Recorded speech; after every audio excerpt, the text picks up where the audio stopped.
آپ حدیث قصہ پڑھتے رہتے ہیں اور پڑھتے رہا کریں.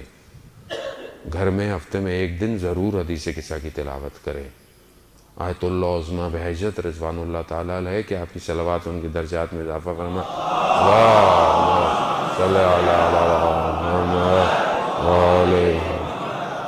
آیت اللہ عظمیٰ بہجت جب تک رہے ہمیشہ شب جمعہ حدیث قصہ کا بہت اہتمام کرتے تھے اور حدیث قصہ کو حدیث قصہ پڑھتے رہے. حدیث قصہ میں ہم کیا پڑھتے ہیں کہ جب امام حسن اور امام حسین آئے تو ہماری بیوی نے کیا فرمایا؟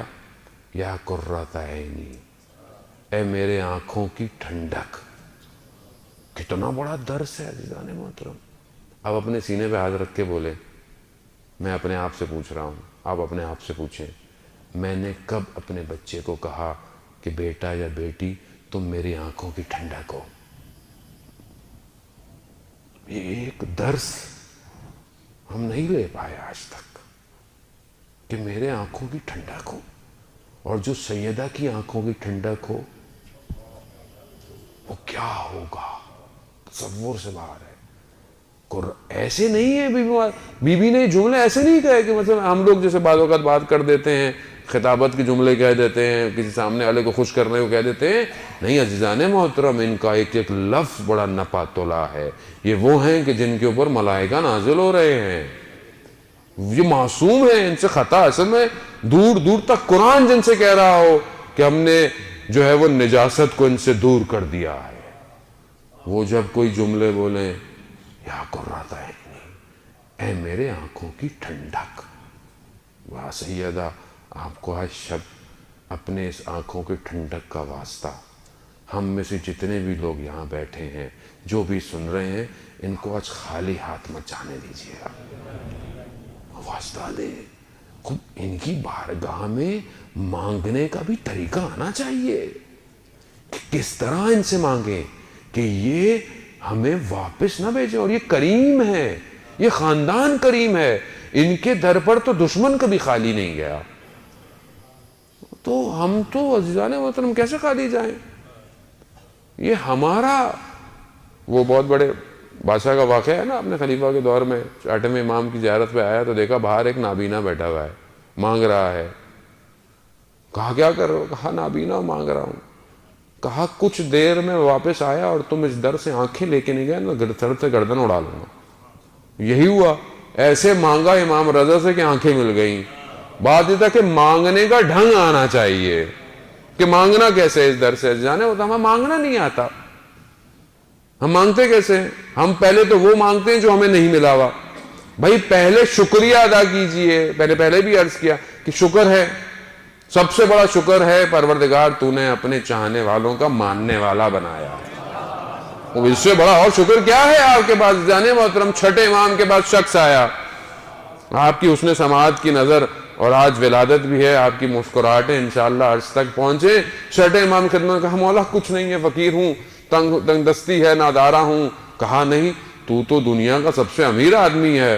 کہا مولا کیسے؟ کہا کیا تیرے دل میں ہماری محبت نہیں؟ کہا مولا محبت ہے. کیا اگر کوئی تجھے پوری دنیا دے دے، کہے کہ محبت دے دو تو دو گے؟ کہا نہیں مولا. تو کہا تیرے سے زیادہ تو امیر آدمی کوئی نہیں ہے.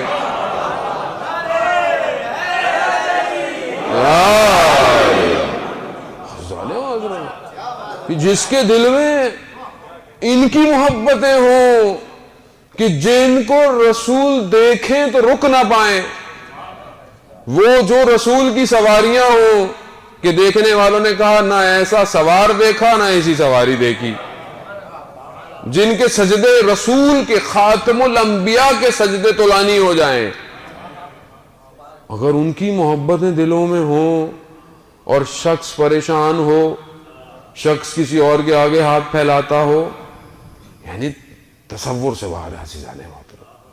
آدمی کے تو تھوڑے سے کسی کے جہاں تعلقات ہو جائیں، میرے تو لوکل سے تعلقات ہیں، میرے تو شہزادے سے تعلقات ہیں، تو چوڑا نہیں سما رہا ہوتا، وہ تو اس کی تو پرواز ہی پاؤں میں نہیں آ رہی ہوتی ہے، تو اڑ ہی رہا ہوتا ہے وہ. اور جس کے جنت کے سرداروں سے تعلقات ہوں، اللہ اکبر. نہیں عزیزان محترم، بھائی سبحان اللہ کہیے، جنت میں درخت لگ جائے گا.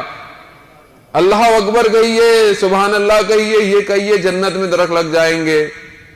بھائی جنت میں جاؤ گے تو درخت ملیں گے نا، تو جنت میں جانے کا دروازہ تو کھلوائے پہلے۔ اور کون ہے وہ؟ یہ ہے سردار، اگر یہ اجازت دیں گے تو جنت میں جاؤ گے۔ جنت کو میری آپ کا کوئی پلاٹ نہیں ہے بحریہ ٹاؤن کا کہ میں یہاں سے بیٹھے بیٹھے ہی بک کرا لوں تو وہاں بننا ہے، نہیں عزیزان محترم۔ جنت خدا کی رضا ہے، اور خدا نے اپنی رضا کو ان کو دیا ہوا ہے۔ کیوں؟ کیونکہ انہوں نے کہا رضن بے قضا ہے، اے پروردگار راضی، تو خوش ہے، میں راضی۔ یہ اللہم صلی علی محمد، وہ راضی 6 ماہ کا بچہ دیا۔ کمال ہے، مصائب کے جملے نہیں ہیں یہ، کمال۔ آنسو صرف مصائب کے لیے نہیں، آنسو ہر حالت میں آنسو ہے حسین کے لیے۔ 6 ماہ کا بچہ دے کر کیا کہا؟ پروردگار تو راضی ہے، میں بھی راضی ہوں، راضی ہے۔ ایک لمحہ مورخین کہیں لکھ نہیں پائے کہ کہیں امام حسین نے تکلیف کا اظہار کیا۔